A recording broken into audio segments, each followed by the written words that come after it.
Is that an expression or did I just make that up? I don't know, but we'll go with it.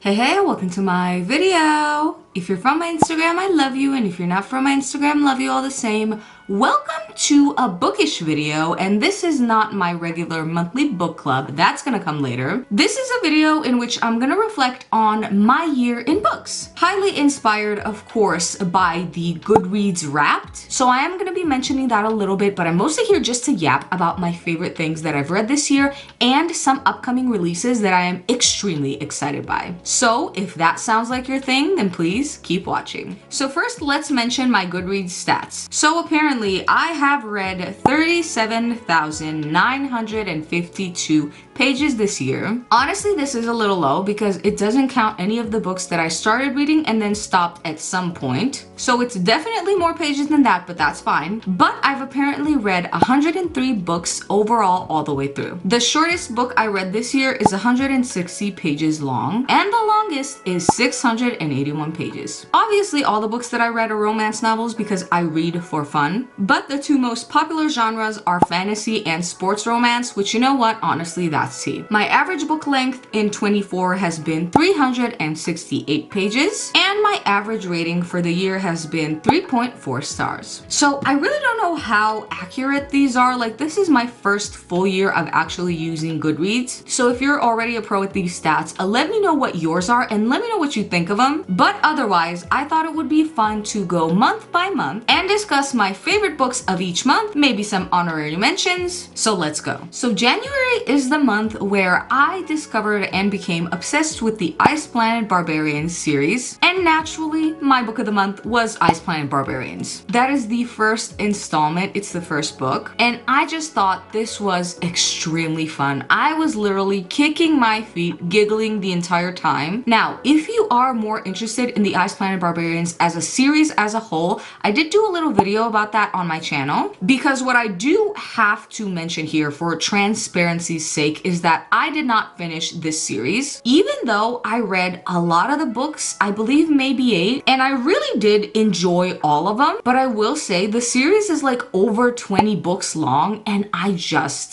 don't have the attention span for that. There are some other reasons as to why I didn't finish the series. Like I said, if you want to know more about that, you can watch the video. But would I recommend book number 1 to anybody? Yes, absolutely I would. I have no plans as of yet to actually finish the series, but you know what? Who knows what might happen in the future. Okay, so February, my book of the month was Clutch and Shift by Brittany Ann. Now, I talk about her in like almost every video because I am obsessed with her. She, in my opinion, is just such a good author, and she's one of those authors that I go to if I'm in a reading slump because I just know that she's gonna get me out of it, okay? She is gonna get me together. So with that being said, as with any of her books, in my opinion, this one had such an interesting plot, an amazing female character who is obviously a badass, a good amount of like anticipation and tension, and if that's not enough, a good amount of smut. And there is one scene in there, without completely spoiling it for you, all I'm gonna say is the badge scene ruined me. So this book,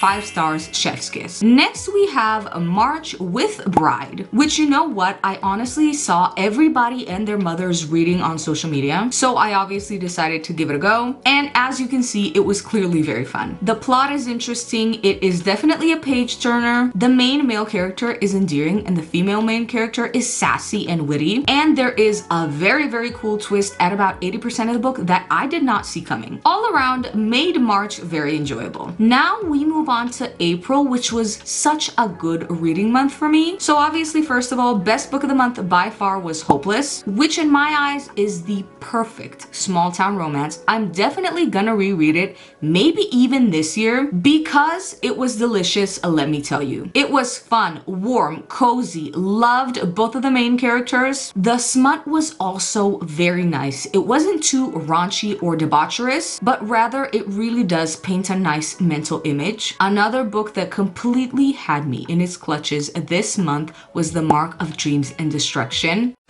So this girl can read, but apparently not the actual titles of books. This, I have nothing else to say besides that it is so gaggy and so good. Well, actually I lied. I have one more thing to say, and that is that for a certain male character in this book, I literally forgot that I have a moral compass. Like, he's evil, but the whole time I was reading it, I was just like that meme that was like, he's a good man, Savannah, a good man, even though he is nothing of the sort. And insert But Daddy I Love Him by Taylor Swift right here because I do. And the third installment in this series is coming at some point in 2025. I cannot wait. You will not find a more annoying person alive on the internet the day that that drops. This I promise you. So that is definitely one of my most anticipated reads of this year. Moving right along to May and Blood Orange. This was an incredible read. It is definitely a page turner. It's set in Venice and it has some amazing plot twists. And there is a certain level of anticipation because you're waiting for one character to find out what the other one is. And that's written really well. So chef's kiss for this one as well. 5-star read, obviously. Honorable mention to book 2 of that series, which is also a 5-star read. So just go and read this series. I promise you it is really good. Now we must move on to June and Halfling, which I have mentioned on here also a dozen times, I believe, because not only was the book of the month, but also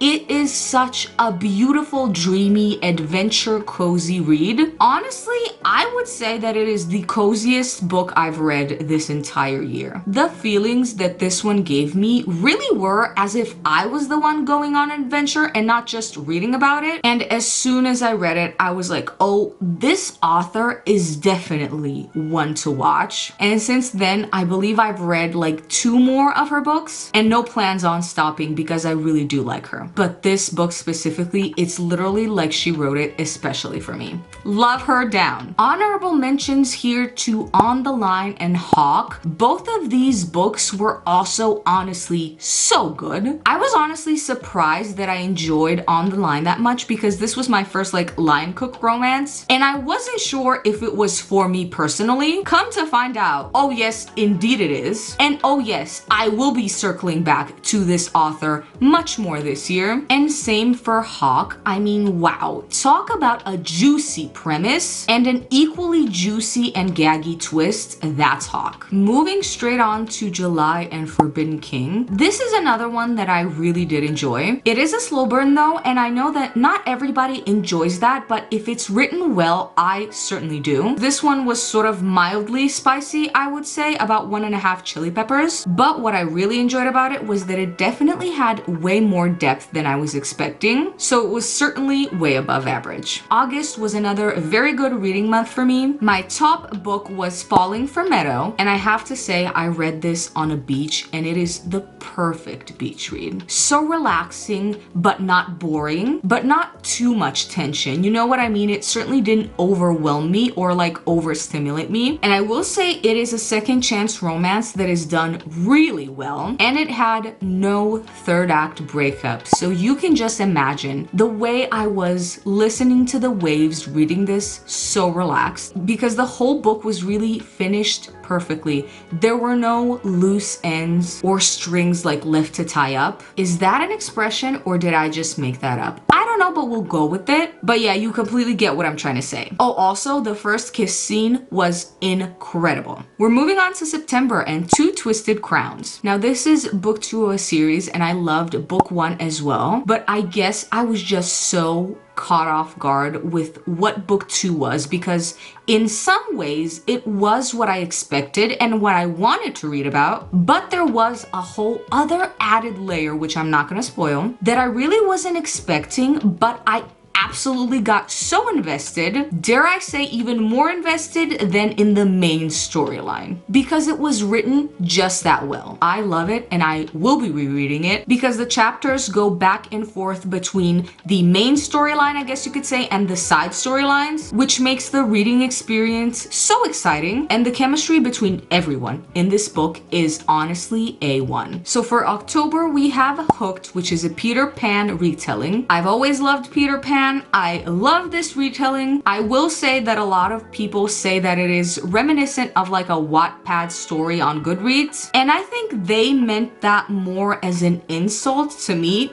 Hey, that's a compliment, honestly, because I got my whole life on Wattpad, and we are never here to shame a Wattpad on this channel ever. But I genuinely overall thought this was a really fun and exciting book. Honorary mentions to some other books this month. We have to do Riding the Sugar High. I talked about this in a video, loved this book so much. And we have to also mention The Boyfriend Goal, which is a sports romance, but it is really juicy and I really enjoyed it. November, unsurprisingly, is another Brittany Ann novel, and this one is Hold Me Before You Go, and it immediately grabs your attention because the beginning is already so action-packed, but then let me fast forward to the end, to the epilogue. Girl, just when you think you've had your fill of excitement, oh baby, the epilogue proves you wrong, and I literally simply cannot wait to read more about what's gonna happen there in the future. But overall, Hold Me Before You Go reminded me why I love reading, because I really went through a full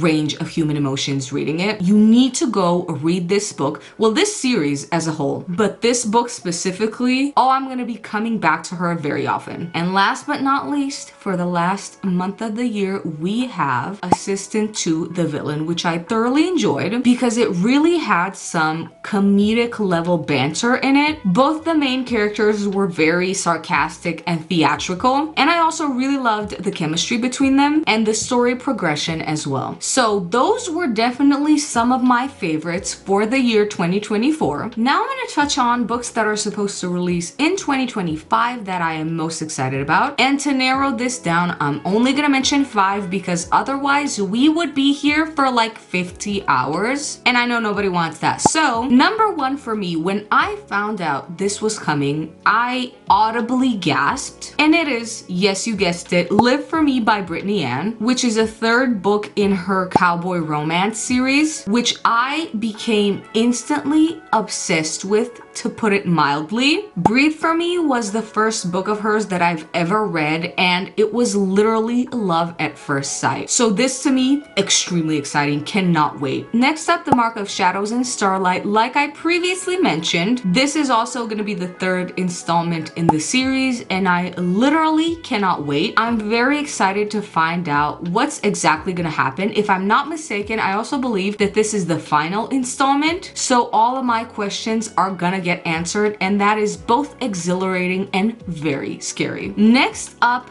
King of Envy. Okay, so the main male character in this book was teased long ago, and as soon as I read about him in that little teaser, I was like, oh, this man better get his own book, because I just know that I am gonna want to read about him, and I also know that I'm probably gonna go feral over his storyline, so I literally can't wait to tell you exactly that when this drops. Okay, moving on to Onyx Storm. Obviously, if you read Fourth Wing, this is gonna be big for everybody, I believe. It's probably gonna be one of the most hyped releases this year, and I'm certainly not immune to the hype because I'm really interested to see what happens as I've read both books. Now, my last one, I am both extremely excited and extremely scared about, and it is Scythe and Sparrow. I'm excited about this because book number 1 in this trilogy was so different and new and exciting, and I loved it so much. I'm scared, however, because book number 2, personally, and I feel like I need to whisper this part, I literally could not get into. Now, okay, we listen and we don't judge, okay? For some reason, I started this book, I tried my best to finish it, y'all. I really did. It just did not happen. I was not feeling it at all. I was not feeling the chemistry between the main characters, and so because of that, I couldn't do it. But I am excited about this book because hopefully I'm gonna be able to get into it, and honestly, I'm looking to chase the same feeling as I did with book number 1, and I really hope that happens. Okay, so that was it for my 2024 Wrapped. Let me know some of your favorite reads down in the comments below, and let me know what you're excited to read this year. But if you made it this far, you are as radiant as you've ever been. Now, I can't see you, but that's something that I sense. I can tell that about you, okay? So thank you so much for watching. If you liked it, please consider liking, subscribing, maybe even commenting, and I will see you in my next one. Bye!